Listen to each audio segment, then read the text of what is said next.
Hello everyone. मेरा नाम जुडीथ हालिम है और मैं इंडोनेशिया से हूँ।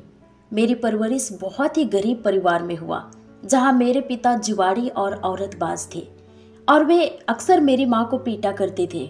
और जब मैं केवल 18 महीने की थी, तब मेरे पिता ने हमें छोड़कर कहीं और चले गए। मैं कड़वाहट, प्रेम की कमी और निराशा के माहौल में बड़ी हुई। और जब मैं 21 वर्ष की थी, तब मैं एक सिंगापुर के व्यक्ति से मिली जो इंडोनेशिया में व्यापार करता था। जब उसने मुझे देखा तो उसने कहा, मैं तुमसे प्रेम करता हूँ और तुमसे विवाह करना चाहता हूँ। और उस समय क्योंकि मैं आशा, प्रेम और एक ऐसे सहायक की तलाश में थी जो मुझे मेरी स्थिति और गरीबी से बाहर निकाल सके। और एक दिन उसने कहा, मैं तुम्हें सिंगापुर ले जाऊंगा और तुम्हारा जीवन सुधर जाएगा, तुम्हारा भविष्य अच्छा होगा, आर्थिक रूप से और हर तरह से। उस समय एक गांव की लड़की जिसने कभी हवाई जहाज में सफर नहीं किया था, कभी विदेश नहीं गई थी, मैंने बस हाँ कह दिया और बहुत ही जल्द मेरी शादी हो गई। और शादी के 6 महीने बाद मैं प्रेग्नेंट हो गई। फिर मेरी प्रेगनेंसी के 8वें महीने में मेरे पति ने मुझसे कहा कि तुम्हें मेरे साथ सिंगापुर जाना होगा और वहाँ हमारे बच्चे को जन्म देना होगा ताकि हमारा बच्चा सिंगापुर का नागरिक बन सके। तो 8 महीने की प्रेगनेंसी में मैंने अपना सामान पैक किया और सिंगापुर आ गई। और मुझे जरा भी अंदाजा नहीं था कि यह मेरा एक तरफा टिकट यानी वापस रहित यात्रा थी। और इसके बाद मैंने सिंगापुर में मेरी बच्ची को जन्म दिया और जन्म के दूसरे दिन ही डॉक्टरों ने बताया कि कुछ जटिलताएं हैं। और आखिरकार 5वें दिन उन्होंने निष्कर्ष निकाला कि बच्चे को 3 स्वास्थ्य समस्याएं हैं। पहला, उसके हृदय में 3 छेद हैं। दूसरा, उसका दायां रक्तवाहिनी कक्ष बहुत मोटा है, जिससे रक्त और ऊर्जा का प्रवाह शरीर के ऊपरी भाग तक पहुंचने में कठिनाई हो रही थी और उसी कारण से उसकी मस्तिष्क को भी क्षति पहुंच गई। और तीसरी बात यह थी कि वह डाउन सिंड्रोम से ग्रसित थी। और यह सुनकर मैं इसे सहन नहीं कर पा रही थी। ये समय मेरे लिए बहुत ही कठिन था। मैंने दिल की गहराई से कहा कि यदि सचमुच कोई परमेश्वर है तो मैं जानना चाहती हूँ कि यह जीवन मेरे साथ इतना अन्यायपूर्ण क्यों है। क्योंकि हमेशा से मेरी एक ही इच्छा थी कि मेरा एक कंप्लीट परिवार हो, एक पिता और एक माँ। लेकिन मुझसे वह भी छीन लिया गया। और अब एक माँ के रूप में मेरी केवल एक ही इच्छा थी, एक स्वस्थ बच्चा। लेकिन वो भी मुझसे छीन लिया गया और डॉक्टर ने कहा कि तुम्हारा बच्चा 3 महीने से अधिक नहीं जी पाएगा और इसलिए उसे अस्पताल से अभी छुट्टी नहीं दी जा सकती। और वे डॉक्टर्स बार बार यही कहते रहे कि तुम्हारी बच्ची 3 महीने से ज्यादा नहीं जी पाएगी, वह मर जाएगी। लेकिन इसके बावजूद बुरे दिन यही नहीं रुके। जब मेरी बच्ची 1 महीने की थी, तब उसका पिता अस्पताल आया। उसने हम दोनों को देखा, मुझे और मेरी बच्ची को, और मुझसे कहा, मुझे लगता है कि हम एक दूसरे के लिए बने ही नहीं हैं। और मैंने कहा कि इसका क्या मतलब है कि हम एक दूसरे के लिए नहीं बने हैं? हमने शादी की है और ये हमारी बच्ची है जो इस वक्त बीमार है और डॉक्टर कह रहे हैं कि वह 3 महीने से ज्यादा नहीं जी पाएगी। और उसने उत्तर दिया, मैं अब तुमसे प्रेम नहीं करता। और उस पल मेरे लिए एक सवाल था कि आखिर प्रेम होता क्या है। लेकिन उसने और कुछ नहीं कहा और वह अगले दिन हमें छोड़कर चला गया। मैं सिंगापुर में अकेली रह गई, एक विदेशी देश में जिसकी भाषा मुझे नहीं आती थी। वहाँ के लोगों को मैं नहीं जानती थी और उस समय मेरे पास वहाँ ना कोई रिश्तेदार और ना ही कोई मित्र थे। मेरे पास केवल एक बीमार बच्ची थी। चुपचाप मैंने अपनी बच्ची को अस्पताल में छोड़ दिया और धीरे से इंडोनेशिया लौटने के लिए टिकट बुक कर लिया। और एक दिन मैं जाकर्ता वापस गई, जहां हमारा घर था, यह देखने के लिए कि वहां क्या चल रहा है। और धीरे धीरे मैं घर के अंदर गई और बेडरूम में पहुंची और मैंने देखा कि मेरे बिस्तर पर एक दूसरी औरत सो रही थी। ये देखकर मेरा दिल टूट गया। मैंने तुरंत टैक्सी रोकी और हवाई अड्डे चली गई ताकि अपनी टिकट वापस बुक कर सकूं, क्योंकि मेरी बेटी अब भी उसी अस्पताल में थी। जब मैं हवाई अड्डे की बेंच पर बैठ गई, अगली उड़ान का इंतजार करते हुए, मैं रोती रही। मैंने कहा, यदि सचमुच कोई परमेश्वर है तो आपको मुझसे आकर मिलना होगा, क्योंकि मेरे लिए अब अगली सांस लेना भी दर्दनाक है। वास्तव में यह था विश्वासघात का दर्द, बार बार ठुकराए जाने का दर्द, जैसे कि मैं कोई बेकार चीज हूँ। पहले मेरे पिता ने छोड़ा और अब मेरे पति ने भी। सो मैं उस बेंच पर बैठी रोती रही, और जब मैं रो रही थी तब मैंने देखा कि एक महिला वहां से गुजर रही थी, जिसने एक क्रॉस पहन रखी थी, बिल्कुल वैसे ही जैसा मैं आज पहन रही हूँ। सो मेरी नज़र उस क्रॉस पर ठहर गई और अचानक मुझे अपनी किंडरगार्टन टीचर की वो बात याद आई जो उन्होंने मुझे तब कही थी जब मैं बहुत छोटी थी, कि जो कोई यीशु के नाम से पुकारेगा वह उद्धार पाएगा। तो उस वक्त मैंने यीशु के नाम को पुकारा। मैंने कहा, यीशु, अगर आप सच्चे और जीवित परमेश्वर हैं तो आकर मेरी मदद करें, क्योंकि मुझे नहीं लगता कि मैं एक और भी दिन जी पाऊंगी। और मैं सिंगापुर लौट आई। सारी आशा खो चुकी थी, मेरे सारे सपने टूट चुके थे, और मैंने अपनी बेटी को अस्पताल से छुट्टी दिलाई, क्योंकि मेरे पास अब पैसे नहीं थे। मेरे पास अब एक ही समाधान था, मैं अपनी बच्ची को उठाऊंगी और 14वीं मंजिल से कूद जाऊंगी। सो मैंने खुद से कहा कि अगर मैं 14वीं मंजिल से कूदूंगी तो मैं जरूर मर जाऊंगी। और ये सच है, मैं निश्चित रूप से मर जाती, पर यीशु की योजनाएं और उसके मार्ग मेरे मार्गों से कहीं ऊंचे थे। और मैंने अपनी माँ को एक पत्र लिखा, माँ, मुझे माफ करना, क्योंकि ये जीवन मेरे लिए अब बहुत दर्दनाक है, मैं इसका अंत करना चाहती हूँ। और अगले दिन मेरे प्लान के अनुसार मैं अपनी बेटी को गोद में उठाकर 14वीं मंजिल से कूदने की तैयारी कर रही थी। लेकिन अचानक मुझे एक बीमा एजेंट का फोन आया, जिसने कहा, मुझे किसी से पता चला है कि आपने हाल ही में एक बच्चे को जन्म दिया है। सो अगर आप अभी मेरे साथ बीमा पॉलिसी लेती हैं तो आपको अच्छा लाभ मिलेगा। और मैंने कहा, नहीं, मैं कोई बीमा नहीं खरीदूंगी, मेरे पास पैसे नहीं हैं। और मैं फ़ोन काटने ही वाली थी कि उसने कहा, रुको, आज रात हमारी कलीसिया में एक विशेष वक्ता आ रहे हैं, क्या मैं तुम्हें आमंत्रित कर सकता हूँ? मैंने सोचा, यह आदमी पागल है क्या? पहले तो बीमा बेचने आया, और जब मैंने ना कहा तो अब मुझे चर्च में बुला रहा है। फिर मैंने सोचा, ठीक है, एक बार मैं उसकी बात सुन ही लेती हूँ। फिर मैंने उससे कहा, अगर तुम मुझे आर्चर्ड रोड ले चलो तो मैं तुम्हारे साथ चर्च भी चली जाऊंगी। और उस व्यक्ति ने कहा, दरअसल मेरी कलीसिया आर्चर्ड रोड के ठीक पास ही में है, मैं खुद अपनी पत्नी के साथ आकर तुम्हें वहां ले जाऊंगा। और सच में वह अपनी पत्नी के साथ आया और उन्होंने मुझे और मेरी बच्ची को उस कलीसिया में पहुंचा दिया जो आर्चर्ड रोड के पास थी। और वास्तव में वह बहुत ही बड़ी कलीसिया थी जहां इंग्लिश में आराधना हो रही थी। लेकिन मुझे इंग्लिश समझ नहीं आती थी, और अपने पूरे जीवन में यह पहली बार था जब मैं किसी ऐसी जगह गई थी जिसे चर्च कहा जाता है, और ऊपर से वो भी इंग्लिश में आराधना। मुझे समझ में नहीं आ रहा था कि वे क्या कर रहे हैं। वहाँ लोग गा रहे थे बड़े आनंद के साथ, लेकिन मुझे कुछ भी समझ नहीं आया। फिर कुछ देर बाद पास्टर प्रचार करने लगे, लेकिन उनकी एक भी बात मेरी समझ में नहीं आई। और जिस दंपति ने मुझे वहाँ लाया था वे बहुत व्यस्त थे, इसलिए उन्होंने मुझे पीछे से तीसरी लाइन में बिठा दिया था और कहा कि आराधना के अंत में हम तुम्हें लेने आएंगे। और फिर वे गायब हो गए, और मैं बस यही सोचती रही कि यह सब कब खत्म होगा। और मेरे दिल में अब भी गहरा दर्द था। लेकिन आराधना के अंत में जब पास्टर ने लोगों को आगे आकर प्रार्थना करवाने के लिए आमंत्रित किया, हालांकि मुझे तो यह भी नहीं पता था कि वे क्या कर रहे थे, लेकिन अचानक स्टेज से पास्टर ने कहा, वो महिला जिसकी गोद में बच्चा है, मैं चाहता हूँ कि तुम आगे आओ।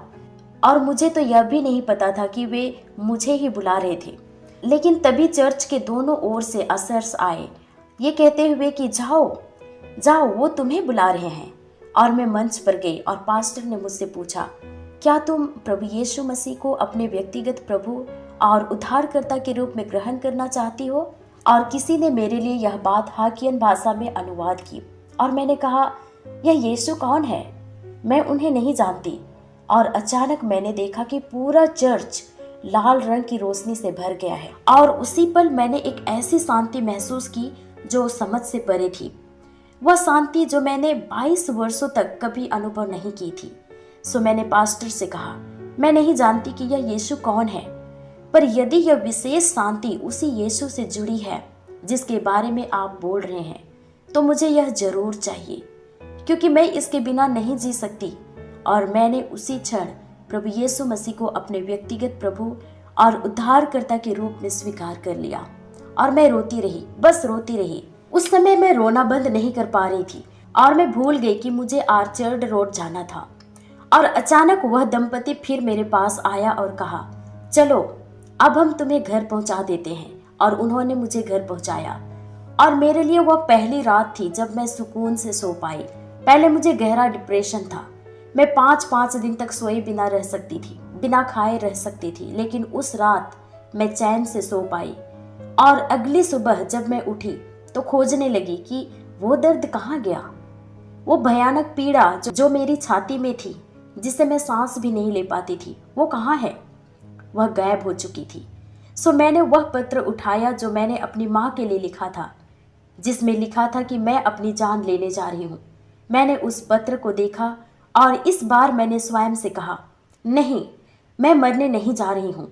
मैं उन लोगों के लिए जीऊँगी जो मुझसे प्रेम करते हैं, मेरी कद्र करते हैं। मैं अपनी बेटी के लिए जीऊँगी और सबसे बढ़कर मैं उस यीशु के लिए जीऊँगी जिसे मैं एक रात पहले ही मिली हूँ, क्योंकि वही मेरे टूटे हुए हृदय को जोड़ सकता है। और इसके बाद मैंने हिम्मत जुटाई और मैंने अपनी माँ को फ़ोन किया और कहा कि वह सिंगापुर आ जाए ताकि वह मेरी बेटी की देखभाल कर सके और मैं फिर से अपनी ज़िंदगी शुरू कर सकूं। और मैं नौकरी खोजने निकल पड़ी। अगर मैं संक्षेप में बताऊं तो 25 साल पहले मेरे जैसे एक विदेशी के लिए नौकरी पाना बहुत कठिन था, जिसे अंग्रेजी नहीं आती थी और जिसकी एजुकेशन भी ज़्यादा नहीं थी। मैंने कई जगह कोशिश की, लेकिन कोई जवाब नहीं मिला। मुझे अस्वीकार कर दिया गया और वापस भेज दिया गया। लेकिन क्या आप जानते हैं सिंगापुर में मेरी पहली नौकरी क्या थी? 25 साल पहले मैं कोको कोला कंपनी में एक सिक्योरिटी गार्ड थी। लेकिन क्या आज मैं सिक्योरिटी गार्ड जैसी लगती हूँ? शायद तब लगती थी। जब वहाँ मैंने जॉब के लिए अप्लाई किया तो उन्होंने मेरा सीवी देखा और उन्हें पता चला कि मुझे भाषा इंडोनेशिया भाषा आती है। तो उन्होंने कहा, ठीक है, तुम अपने साथियों से बात कर पाओगी। और उन्होंने मुझे जॉब पर रख लिया। लेकिन उस वक्त मेरी हालत बहुत ख़राब थी। मेरी सैलरी बहुत कम थी। मैं इतनी गरीब थी कि दिन में केवल एक बार खाना खा सकती थी। अगर मैं चावल का एक पैकेट खरीदती तो आधा दोपहर में खाती और आधा रात के लिए बचा कर रखती। और अगर मैं ब्रेड की एक पैकेट खरीदती तो मैं उसका किनारा भाग को ही खाती ताकि मेरी बेटी बीच का सफ़ेद हिस्सा खा सके। मैं इतनी गरीब थी, लेकिन हमारा परमेश्वर प्रतिज्ञा निभाने वाला परमेश्वर है। उसने मुझे एक वचन दिया, योवेल उसका 2:25-26, मैं तुम्हें उन वर्षों की भरपाई कर दूंगा जो टिड्डियों ने नष्ट कर डाले। तुम बहुतायत में खाओगे और अपने परमेश्वर यहोवा के नाम की स्तुति करोगे, जिसने तुम्हारे लिए अद्भुत कार्य किए हैं, और मेरे लोग कभी लज्जित नहीं होंगे। और रोमियो 10:11 में लिखा है, जो कोई उस पर विश्वास करता है वह कभी लज्जित नहीं होगा। और सचमुच मैंने परमेश्वर के वचन को पकड़ कर रखा, क्योंकि मुझे पता था मनुष्य हमें निराश करेंगे, लोग हमें छोड़ जाएंगे, पर यीशु जो सच्चे और जीवित परमेश्वर हैं वह कभी असफल नहीं होते। एक दिन मेरे सुपरवाइजर ने मुझसे कहा कि तुम यहाँ क्या कर रही हो? तुम तो अभी बहुत छोटी हो। क्या मैं तुम्हें इंग्लिश कोर्स के लिए भेज सकता हूँ? और इसके बाद जब तुम वापस आओगी तो रिसेप्शनिस्ट बन सकती हो। क्या ये सही नहीं होगा? मैंने कहा ठीक है, और मैं इंग्लिश कोर्स करने चली गई। और जब मैं लौटी तो मैं रिसेप्शनिस्ट बन गई। फिर कुछ दिन बाद मेरे मैनेजर ने मुझसे कहा, क्यों ना मैं तुम्हें एक और ट्रेनिंग के लिए भेज दूँ, और फिर जब तुम वापस आओगी तो ज़्यादा जिम्मेदारी वाले काम कर सकोगी। मैंने कहा ठीक है, भेज दीजिए। और मैं फिर से उस कोर्स में गई और वापस आकर एडमिनिस्ट्रेटर बन गई। फिर इसके बाद कंपनी ने कहा कि अगर हम तुम्हें एक और कोर्स के लिए भेजें तो क्या तुम जाओगी, ताकि तुम और आगे बढ़ सको? और मैंने कहा ठीक है, मुझे भेज दीजिए। और मैं चली गई। मैंने कोर्स पूरा किया और मैं वापस कंपनी लौटी, और इस बार मैं मैनेजर बन गई। और कुछ समय बाद कंपनी ने फिर से कहा कि क्यों ना हम तुम्हें एक और कोर्स के लिए भेजें। और मैंने कहा ज़रूर। और मैं फिर से एक और कोर्स के लिए गई, और जब मैं वापस लौटी मैं जनरल मैनेजर बन चुकी थी। लेकिन कुछ समय बाद फिर से कंपनी ने कहा, क्यों ना हम तुम्हें एक बार फिर से कोर्स के लिए भेज सकते हैं। मैंने कहा क्यों नहीं, और मैं चली गई। और उस बार जब मैं लौटी मैं मैनेजिंग डायरेक्टर बन चुकी थी। यह सब 10 साल के भीतर हुआ और सारी महिमा परमेश्वर को मिले, क्योंकि इसके बाद मैं एक उद्यमी यानी एक व्यवसायी महिला बन गई और मैंने तय किया कि मेरे लाभ का एक हिस्सा मैं गरीबों, जरूरतमंदों, अनाथों और विधवाओं की सहायता में दूंगी। और अब मैं और मेरे पति हम दोनों मिलकर पास्टर के रूप में भी सेवा करते हैं। और अब मैं मेरी बेटी के बारे में बताना चाहूंगी। डॉक्टरों ने कहा था कि वह 3 महीने से अधिक नहीं जी पाएगी, लेकिन वह 3 महीने से ज्यादा जीवित रह पाई। फिर उन्होंने कहा कि वह 1 साल से अधिक नहीं जी पाएगी, लेकिन वह 1 साल से भी ज्यादा जीवित रह पाई। फिर डॉक्टरों ने कहा जब वह 2 साल की होगी तब उसे सर्जरी करानी पड़ेगी। तुम्हें इसके लिए $1,00,000 तैयार रखने होंगे। लेकिन सच कहूं तो उस समय मेरे पास $1,00,000 नहीं थे, पर मेरे पास एक महान परमेश्वर था जिसका नाम है यहोवा राफा, अर्थात यहोवा जो चंगाई देता है। सो मैंने बस प्रार्थना की और मैंने डॉक्टरों के पास जाना बंद कर दिया और इसके बाद सिर्फ प्रार्थना के द्वारा मेरी बेटी की हालत सुधरने लगी। वह दिन प्रतिदिन बेहतर और बेहतर होती चली गई और जब मेरी बेटी 6 साल की हुई तो परमेश्वर ने मुझसे कहा क्यों ना तुम उसे उसी कार्डियोलॉजिस्ट के पास वापस ले जाओ और फिर से जांच करवाओ ताकि देख सको कि क्या हुआ है। सो मैं उसे उसी डॉक्टर के पास ले गई और उन्होंने फिर से चेक किया और रिपोर्ट निकाली और इसके बाद उन्होंने पुरानी और नई दोनों रिपोर्ट्स को एक साथ रख दिया और डॉक्टर ने कहा कि यह पुरानी रिपोर्ट देखो, इसमें दिल कमजोर हो रहा था, इसमें 3 छेद थे। लेकिन अब यह नई रिपोर्ट देखो, यह एक बिल्कुल स्वस्थ संपूर्ण हृदय है। और इसके बाद वहां मौजूद सभी लोग तालियां बजाने लगे और डॉक्टर्स बार बार कह रहे थे कि यह असंभव है, क्योंकि मेडिकल दृष्टि से अगर एक हृदय में छेद हो और धीरे धीरे ठीक हो जाए तो उसकी हीलिंग प्रोसेस देखा जा सकता है। लेकिन तुम्हारी बेटी के मामले में डॉक्टरों ने कहा हम किसी प्रकार के रिकवरी की प्रक्रिया नहीं देख पा रहे हैं और ये दोनों रिपोर्ट्स पुरानी और नई एक दूसरे से जुड़ी हुई नहीं लगती और ऐसा प्रतीत होता है जैसे किसी अदृश्य हाथ ने पुराने और खराब हृदय को निकाल दिया हो और उसकी जगह पर बिल्कुल नया हृदय रख दिया हो। सो ऐसा चमत्कार कौन कर सकता है सिवाय हमारे प्रभु परमेश्वर यहोवा राफा के। सो मेरी बेटी पूरी तरह से हृदय की बीमारी से चंगी हो गई और आज मेरी बेटी 26 वर्ष की है। और जब मेरी बेटी 7 साल की थी तब मैंने हमारे चर्च में पास्टर जेसन ओंग के साथ विवाह किया।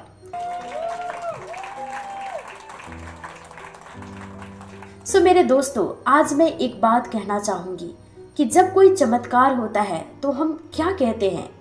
हम कहते हैं प्रभु की स्तुति हो या हालेलुया, है ना? और जब एक व्यक्ति सिक्योरिटी गार्ड से बढ़कर मैनेजिंग डायरेक्टर, एक उद्यमी या एक व्यवसायी बन जाता है तब हम क्या कहते हैं? हम कहते हैं प्रभु की स्तुति हो, है ना? लेकिन अब मेरा प्रश्न यह है कि यदि चीजें आपकी इच्छा के अनुसार ना हो तो?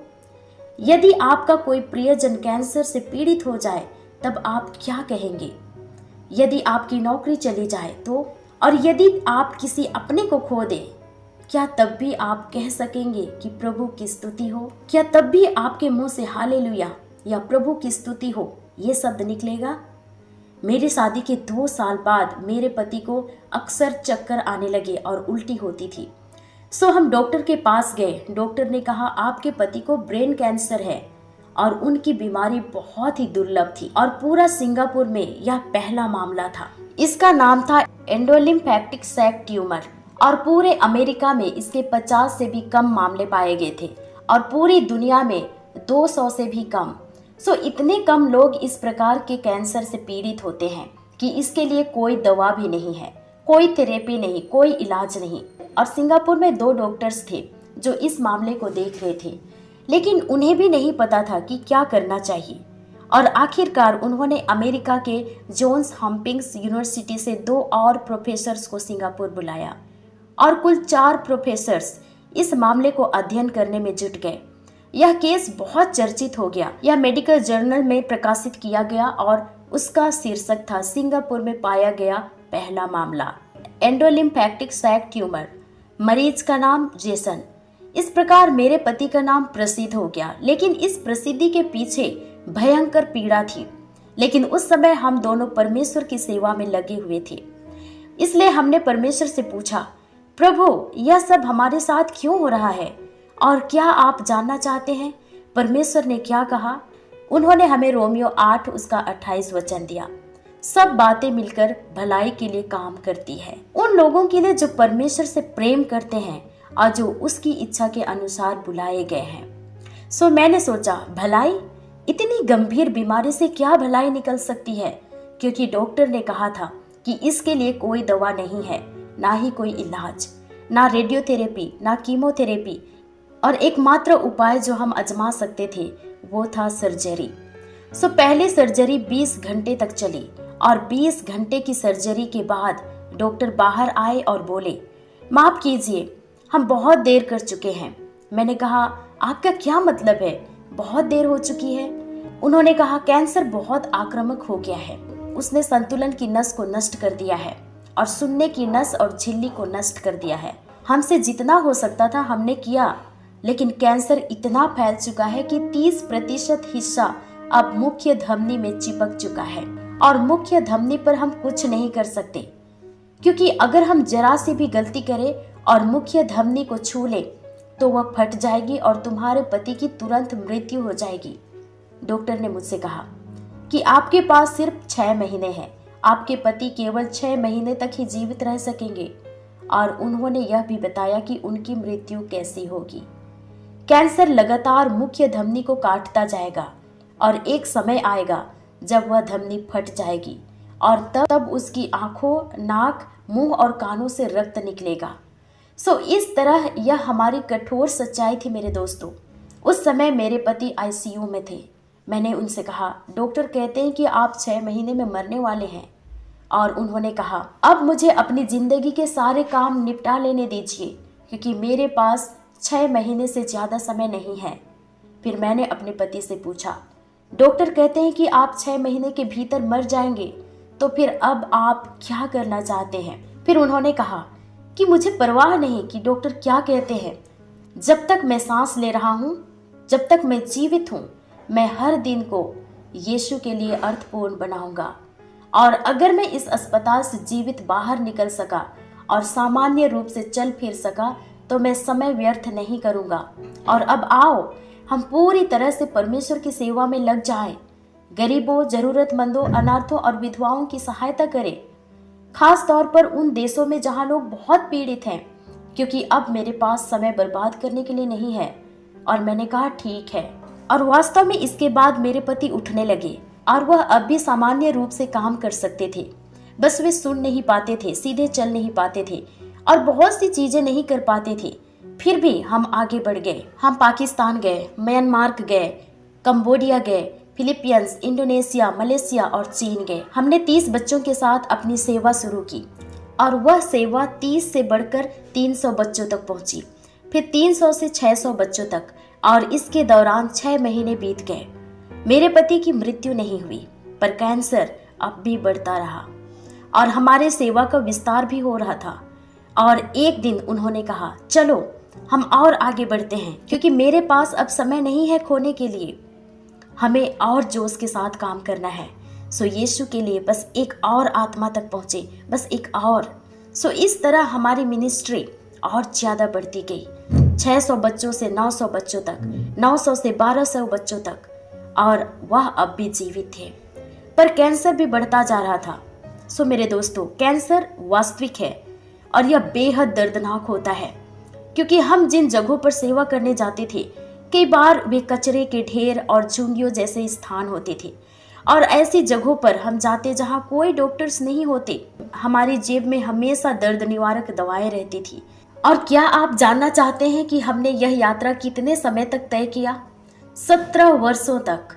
17 वर्षों तक परमेश्वर की सेवकाई में, गरीबों, अनाथों और विधवाओं को खिलाने में। 17 साल, और कभी एक बार भी हमें धन इकट्ठा करने की जरूरत नहीं पड़ी, क्योंकि जब परमेश्वर बुलाते हैं वह स्वयं व्यवस्था करते हैं। जब परमेश्वर बुलाते हैं वह स्वयं रक्षा करते हैं। हमने कड़ी मेहनत की, हमारे पास जो कुछ था उन सबको छोड़कर, और अपने लाभ का हिस्सा परमेश्वर की सेवकाई में लगा दिया। और 10 वर्षों तक ऐसा लगा जैसे हम एक अंधेरी सुरंग में चल रहे हों, जहां अंत में कोई भी प्रकाश दिखाई नहीं देता। और उन 10 वर्षों के दौरान मैंने अपने पति को यही करते देखा। उन्होंने कभी एक बार भी डिप्रेशन में जाकर शिकायत नहीं की, कभी परमेश्वर से नहीं कहा कि अगर तू मुझे चंगाई नहीं देगा तो मैं तेरी सेवा नहीं करूंगा। ऐसा कभी नहीं कहा। हर बार जब उन्हें तीव्र दर्द होता, वह एक कोने में चले जाते, एक हाथ उस स्थान पर रखते जहां दर्द होता था और दूसरा हाथ परमेश्वर की ओर उठाते और कहते, फिर भी मैं तेरी सेवा करूंगा, फिर भी मैं तेरी स्तुति करूंगा, और हर समय हर परिस्थिति में मैं यही घोषित करूंगा कि तू भला है और तेरी दया सदैव बनी रहती है। और जैसे कि हम जानते हैं, जब हम दांत साफ करते हैं तो सफेद कोलगेट थूकते हैं, पर जब मेरे पति दांत साफ करते तो लाल रक्त निकलता था, फिर खून के थक्के बन जाते थे और अक्सर एक आवाज आती थी, तेरा परमेश्वर कहाँ है? तू उसकी सेवा तो करता है, तू सोचता है तू बहुत धार्मिक है, लेकिन देख अपने हालात को। तेरा परमेश्वर तुझे चंगा क्यों नहीं करता? तेरी हालत तो और बिगड़ रही है। और तब मेरे पति क्या करते? वह अपने नाक से बहते रक्त को पोंछ देते। उन दोनों कानों, नाक, तकिए, हर जगह खून होता था। लेकिन वे कहते, मेरे लिए जीना मसीह और मरना लाभ है। हे मृत्यु, तेरा डंक कहाँ है? मैं अब भी खड़ा हूं, क्योंकि मेरा परमेश्वर, जिसका एक नाम है इमानुएल, उसकी प्रतिज्ञा है कि वह मुझे कभी नहीं छोड़ेगा और कभी नहीं त्यागेगा। यही है मेरा परमेश्वर। और अद्भुत बात यह थी कि हर बार जब वह दर्द में प्रार्थना करते थे तो दर्द अचानक गायब हो जाता था। तो हमने काम जारी रखा। हमारी सेवकाई 1200 बच्चों से बढ़कर 1500 बच्चों तक पहुंच गई, लेकिन कैंसर भी बढ़ता गया। और दिसंबर 2012 में उनके जन्मदिन पर मैंने उनसे पूछा, आप कहाँ जाना चाहते हैं? क्योंकि हमें लगा यह उनका आखिरी जन्मदिन होगा। लेकिन उन्होंने कहा, मैं फिलीपींस जाना चाहता हूँ, सेंटो टॉमस के पहाड़ों में, उन बच्चों से मिलने जिन्हें हम इतने सालों से संभाल रहे हैं। सो आखिरी बार हम वहाँ गए, और जब हम वहाँ से लौटे, हम पहले जैसे काम नहीं कर पाए, क्योंकि अब मेरे पति केवल दिन में 2 घंटे उठ पाते थे। वह काम नहीं कर सकते थे, व्यापार नहीं कर सकते थे, प्रचार भी नहीं कर सकते थे, लेकिन वह उन 2 घंटों का उपयोग केवल मुझे तैयार करने में करते थे। वह कहा करते थे कि जब मैं मर जाऊं तो परमेश्वर से नाराज मत होना, उसे दोष मत देना, मजबूत बने रहना और तब तक आगे बढ़ते रहना जब तक हम स्वर्ग में फिर से नहीं मिलते। मैंने कहा ठीक है। 10 वर्षों तक मैंने कभी उनके सामने रोया नहीं, हमेशा उनके पीछे जाकर रोती थी। वह मुझसे पूछते, तुम तैयार हो ना? मैं तुम्हें स्वर्ग में देखूंगा। और मैं मुस्कुराकर कहती, हाँ, मैं भी तुम्हें स्वर्ग में मिलूंगी। लेकिन फिर पीछे जाकर मैं बहुत रोती। और मार्च 2013 में मेरे पति एक और सर्जरी के लिए गए, जो 7 घंटे चली। ऑपरेशन के बाद जब वे बाहर आए, अब वे देख नहीं सकते थे, सुन नहीं सकते थे। वह भयानक दर्द में थे, सांस लेना मुश्किल हो गया था और ऑपरेशन शुक्रवार को हुआ था। उन्होंने मुझसे कहा, मुझे लगता है अब बस, अब मेरे लिए प्रार्थना मत करो, मैं अपने स्वर्गीय पिता के पास घर जाना चाहता हूँ, क्योंकि मैंने अपना कार्य पूरा कर लिया है, अब मेरे लौटने का समय आ गया है। शनिवार को हमने विदाई की तैयारी शुरू की, लेकिन 10 सालों में पहली बार मैं उनके सामने टूट गई और रो पड़ी। मैंने अपना फोन निकाला और कहा, क्या मैं कुछ रिकॉर्ड कर सकती हूँ? आप मुझसे कहिए कि आप मुझसे प्रेम करते हैं, क्योंकि जब आप यहाँ नहीं रहेंगे तो ये शब्द शायद मुझे संभाल लेंगे। और वह दिन शनिवार था, सब कुछ तैयार हो गया था, पर शायद परमेश्वर का काम अब भी समाप्त नहीं हुआ था, क्योंकि जब मैं एक कोने में बैठी रही, मेरे पति ने शनिवार की रात ठीक 12 बजे अपनी आंखें खोली और जोर जोर से रोने लगे। मेरे पति, जो बहुत दृढ़, बहुत मजबूत स्वभाव के थे, जो 20 घंटे की सर्जरी में भी कभी नहीं रोए, जो 10 साल कैंसर से लड़ते रहे पर कभी नहीं रोए, वे उस रात फूट फूट कर रोने लगे। उनका शरीर कांप रहा था, बिस्तर हिल रहा था और उनकी आंखों से आंसू बह रहे थे। उन्होंने जोर से कहा, यीशु यहाँ है, यीशु यहाँ है। और मैंने उनकी ओर देखा। मुझे तुरंत एहसास हुआ कि कुछ अलौकिक घट रहा है। मैं उठी और उनके पास जाने की कोशिश की, लेकिन बिस्तर पर पहुंचने से कुछ कदम पहले ही मैं गिर पड़ी। मैं परमेश्वर की महिमा के अधीन होकर गिर गई। मैं उसकी उपस्थिति के भारीपन में, उसकी महिमा के भार में गिर पड़ी। उस क्षण मेरा एक ही आग्रह था कि यीशु मेरे पति को चंगा करे। बस वही मेरी प्रार्थना थी। लेकिन उसकी उपस्थिति में मैं कुछ भी नहीं बोल पाई। मेरे मुंह से केवल यही शब्द निकल रहे थे, धन्यवाद यीशु, धन्यवाद यीशु। मैं भीतर से कह रही थी, मैं कौन हूँ, हम कौन हैं कि स्वर्ग और पृथ्वी के परमेश्वर, राजाओं के राजा, प्रभुओं के प्रभु, जिसने आकाश और पृथ्वी और उसके भीतर की हर वस्तु बनाई, वह हमें इतना प्रेम करे कि अपना एकमात्र पुत्र इस संसार में भेज दे। ऐसे संसार में जहां उसके द्वारा बनाए गए मनुष्यों ने ही उसे विश्वासघात किया, पाप किया, उससे घृणा की, फिर भी वह हमारे लिए क्रूस पर मर गया और उसने वचन दिया कि जो कोई उस पर विश्वास करेगा वह उसके साथ स्वर्गलोक में रहेगा। विश्वास का अर्थ है उससे चिपके रह, उस पर निर्भर रहना, उस पर भरोसा करना और उसकी आज्ञा मानना। मैं बस यही कह पाई, धन्यवाद प्रभु, धन्यवाद प्रभु। और फिर मैंने देखा मेरे पति ने एक गहरी सांस ली, आंखें बंद की और फिर सो गए। वह शनिवार की रात थी और रविवार की सुबह 8 बजे नर्स मेरे पास आई और मुझे झकझोरते हुए बोली, हेलो हेलो, जागिए, उठ जाइए। और मैं घबरा कर उठी। वह बोली, आपके पति कहाँ हैं? आपके पति बिस्तर पर नहीं है, वे गायब हैं। मैं घबरा गई, नर्स भी घबरा गई। मुझे बहुत शर्म आई क्योंकि मरीज मेरी जिम्मेदारी में था और अब वह गायब था। मैंने तुरंत इमरजेंसी बटन दबाया, green code, patient missing, patient missing. आपको बता दूं, सर्जरी शुक्रवार को हुई थी और यह रविवार था, ऑपरेशन का तीसरा दिन। सब लोग भाग दौड़ करने लगे, लेकिन तभी दरवाजा खुला और मेरे पति बाथरूम से बाहर आए। उन्होंने कहा, इतना शोर क्यों कर रहे हो? क्या तुम मुझे ढूंढ रहे हो? मैं यही हूँ।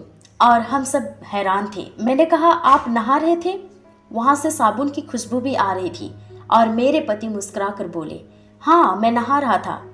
क्या तुम जानती हो, पिछली रात यीशु यहाँ आए थे। उन्होंने मेरे सिर को छुआ और फिर मैंने महसूस किया कि उन्होंने मेरे नाक में जीवन की नई सांस फूंकी और इसके बाद मैं सो गया। और आज सुबह जब मैं जागा, मैं देख सकता हूँ। कल तक तो मैं कुछ भी नहीं देख पा रहा था, लेकिन आज मैं देख सकता हूँ। मैंने तुम्हें देखा, तुम वहां बैठी थी, थकी हुई लग रही थी और इसलिए मैंने तुम्हें जगाया नहीं। और मेरा सारा दर्द भी चला गया है। और क्योंकि दर्द चला गया, मैंने उठने की कोशिश की और मैं उठ गया। फिर मैंने सोचा, अगर मैं खड़ा हो सकता हूँ तो शायद मैं चल भी सकता हूँ। और मैंने कुछ कदम चले और मैं सचमुच चलने लगा। फिर मैंने खुद ही अपनी सारी ट्यूब्स और सुइयां निकाल दी और मुझे बहुत गर्मी लग रही थी, इसलिए मैं नहा लिया। और ये सुनने के बाद नर्स बोली, क्या तुम्हें यीशु चंगा करने आए थे यहाँ? जल्दी अपने बिस्तर पर बैठो, तुम बहुत शरारती पेशेंट हो, मैं डॉक्टर को बुलाने जा रही हूँ। और कुछ समय बाद डॉक्टर वहाँ आए, जो सिंगापुर के बेहतरीन न्यूरो सर्जन में से एक थे और वे एक मसीही भी थे। सर्जरी से पहले उन्होंने मुझसे कहा था अपने दोस्तों और पास्टरों से प्रार्थना करवाना कि परमेश्वर के हाथ मेरे सर्जरी में मेरा मार्गदर्शन करे, क्योंकि अब तक मेरी सर्जरी में कोई पास्टर नहीं मरा है, तो यह पास्टर जरूर जीवित बाहर आना चाहिए। उन्होंने जांच की, एक बार नहीं, बार बार जांच की। फिर बोले, तुम्हारी सभी नसें और अंग बिल्कुल सही तरह काम कर रहे हैं, सब कुछ सामान्य है। और उन्होंने कहा, हर साल मैं 50 से अधिक ब्रेन सर्जरी करता हूँ, पर मैंने ऐसा चमत्कारी स्वस्थ होना कभी नहीं देखा। यह निश्चित रूप से हमारे प्रभु यीशु मसीह के हाथों से हुआ है। और आगे क्या हुआ जानते हैं? दूसरे ही दिन यानी सोमवार दोपहर 12 बजे से पहले हम तीनों, मैं, मेरे पति और मेरी बेटी, अस्पताल से बाहर आ गए। और आज मेरे पति पूरी तरह से चंगे हैं और इसके लिए सारी महिमा परमेश्वर को मिले। दोस्तों, आज यही मेरी कहानी है, यह मेरी बेटी की कहानी है और यही मेरे पति की भी कहानी है। क्योंकि अगर प्रभु यीशु मसीह ना होते तो आज हम तीनों में से कोई भी जीवित ना होता। और आज आप लोगों से मेरा एक प्रश्न है कि आपकी कहानी क्या है, आपका संघर्ष क्या है, आप किस बदलाव की प्रतीक्षा कर रहे हैं। और दोस्तों, मैं यहाँ यीशु को बेचने नहीं आई हूँ, मैं यहाँ प्रचार या जबरदस्ती मनवाने नहीं आई हूँ, क्योंकि प्रभु यीशु मसीह इतने महान हैं, इतने अद्भुत हैं और इतने वास्तविक हैं कि उन्हें बेचा नहीं जा सकता। और मेरा केवल एक ही उद्देश्य है, आपको यह बताना कि अगर यह यीशु मेरे जीवन में इतना सजीव और सत्य हो सकता है, अगर यह यीशु मेरी बेटी के जीवन में इतना वास्तविक हो सकता है, अगर यह यीशु मेरे पति के जीवन में इतना प्रकट हो सकता है, तो वह आपके जीवन में भी उतना ही वास्तविक हो सकता है। आपको बस एक ही काम करना है, विश्वास। क्योंकि बाइबल कहती है, जो विश्वास करेगा वह परमेश्वर की महिमा को देखेगा। आमीन।